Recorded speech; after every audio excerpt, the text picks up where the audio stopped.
Normalement, on aurait dû être au salon de l'agriculture, salon qui nous permet en général de pouvoir rencontrer les grands décideurs et les Français en général et pouvoir parler de notre métier.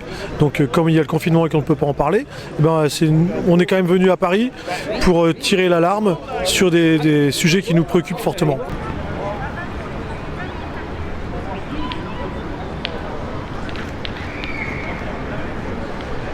On a un cruel manque de vision sur l'avenir de notre métier. Là, on voit quand même, on a un gouvernement qui a fait notamment la Convention citoyenne pour le climat.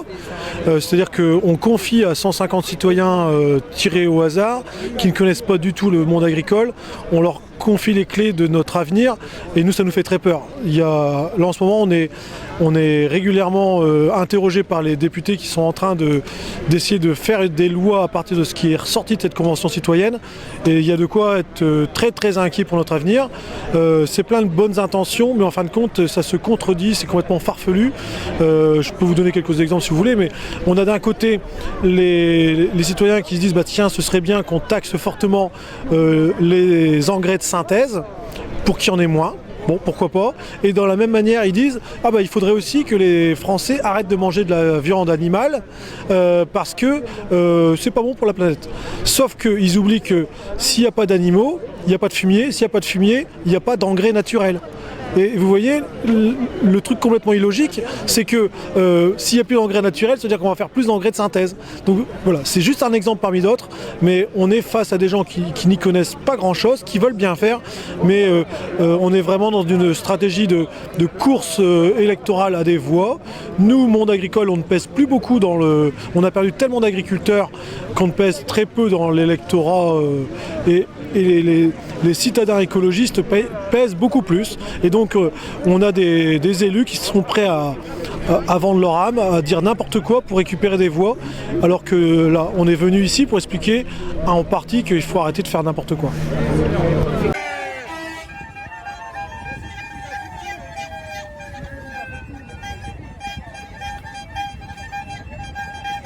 Il y a de nombreuses incohérences.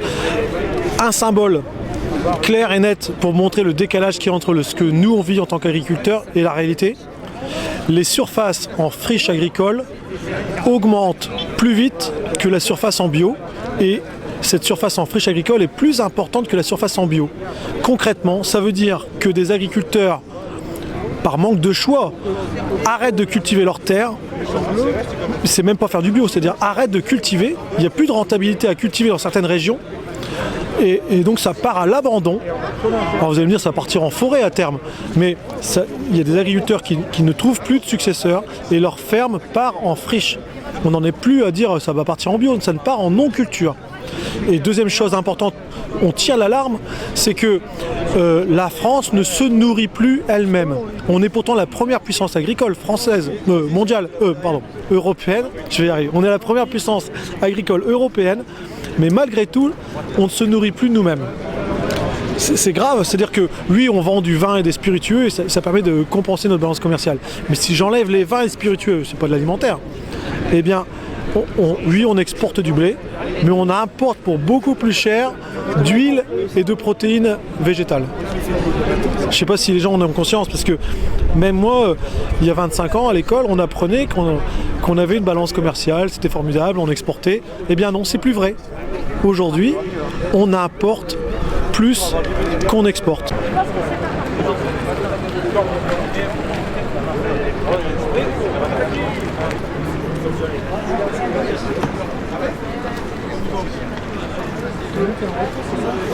À la coordination rurale, notre spécificité, c'est que dès 1992, quand on a commencé à nous donner des aides directes, on s'est dit non, on voudrait vivre de notre métier, payez-nous à un juste prix et nous, on ne veut pas des aides.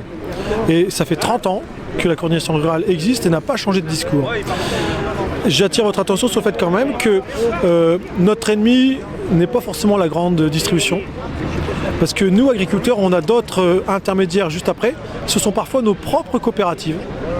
Et aux états généraux de l'alimentation, les EGalim, eh bien, pour avoir été dans les négociations, je peux vous dire que l'envers du décor, c'est que ce sont nos propres coopératives qui ont été les plus réticents à accepter de payer un juste prix nos produits. Nos propres coopératives ne jouent pas le jeu.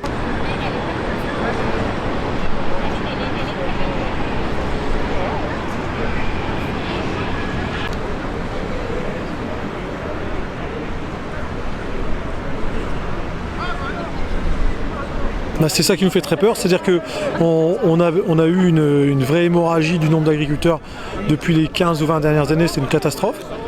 Là, dans les 10 prochaines années, on a à peu près la moitié des agriculteurs qui vont arriver à l'âge de la retraite. Donc c'est maintenant qu'il faut penser à quelle est notre vision d'avenir.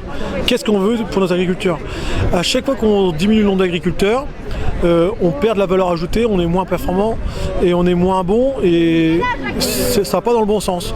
Donc oui à répondre aux attentes des consommateurs, mais pour cela il faut qu'on soit quand même nombreux comme paysans et puis tout en ayant accès, il faut que ça se fasse dans le bon sens paysan.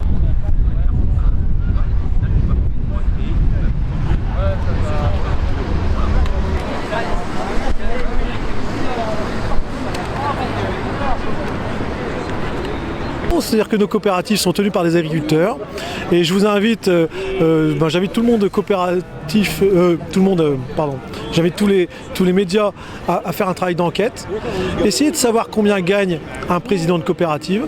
Il y a de grosses coopératives où le président gagne plus qu'un ministre. Ces gens-là, oui, ces gens-là, alors ils vous disent qu'ils sont élus, mais c'est pareil, faites un petit listing. Que sont devenus les anciens fils et filles de nos présidents de la FNSEA? J'en prends un au hasard, il s'appelle Damien Lacombe, fils de Raymond Lacombe. Il est président de la plus grosse coopérative laitière française, qui s'appelle Sodial. C'est une des coopératives qui paye le plus mal le lait à tous les agriculteurs. Et je vous invite à creuser un peu, savoir combien gagne ce personnage qui a hérité de son poste, parce que il est là parce qu'il est le fils d'eux.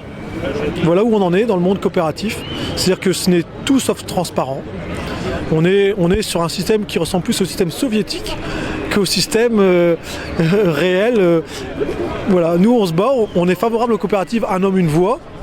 Mais la réalité c'est que nos coopératives ont parfois tellement grossi que ce sont devenus des entreprises avec des multi-holdings, avec des succursales pour défiscaliser au Luxembourg, sur les îles Caïmans, etc. C'est ça la réalité aujourd'hui de certaines de nos coopératives.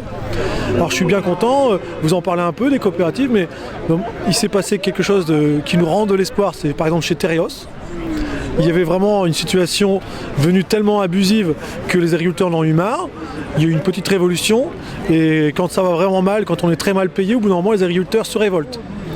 Et grâce à quelques courageux chez Tereos, on a eu le droit à une petite révolution là, juste avant Noël, et ça nous rend de l'espoir sur d'autres choses qui peuvent se produire dans d'autres coopératives, parce que c'est pas normal d'avoir des coopératives qui sont les premières à mal payer leurs agriculteurs.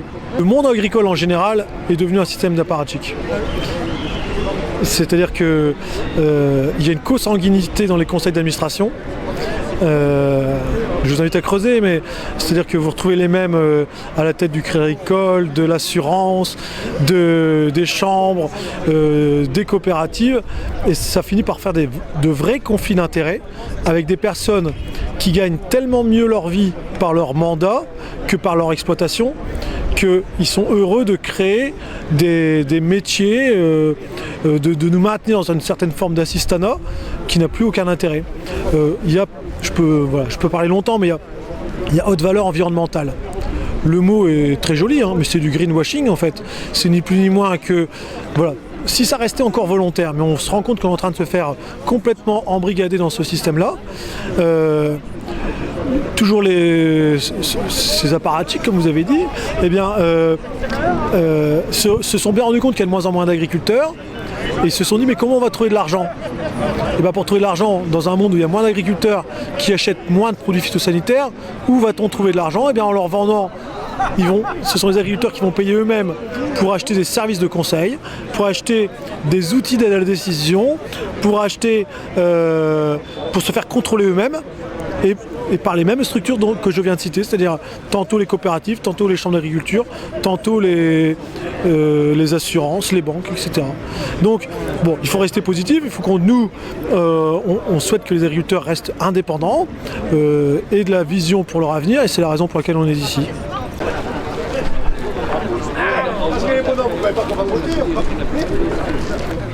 En quelques mots, on a besoin de vision. Pour avoir de la vision, il faudrait vraiment du courage. Le mot souveraineté alimentaire, nous, il résonne très fortement chez nous. Mais si on veut une vraie souveraineté alimentaire, il faudrait qu'elle soit, à mon avis, pas franco-française, mais européenne. C'est-à-dire remettre la préférence communautaire. Et nous, on est prêt à relever le défi de répondre à toutes les attentes des consommateurs, pourvu qu'il y ait un cahier des charges très clair, très net, vers quoi il veut nous emmener. Et nous, on est prêt à répondre aux attentes des consommateurs. S'il nous dit on veut plus de traces de phytosanitaires dans les produits finis, moi je dis chiche, pas de problème. Mais il ne faut pas faire rentrer des produits qui viennent de l'étranger. Il faut qu'on ait les mêmes normes. Le plan protéines, c'est formidable. C'est encore une piste qui résonne aussi très positivement. Vous voulez qu'il y ait davantage d'environnement, de respect dans nos exploitations. Eh bien, si on faisait plus de cultures type légumineuses et moins de blé qui part exporté à l'autre bout du monde, eh bien, nous, on dit banco, aucun problème, on y va, mais il faut que ce soit rentable pour nous.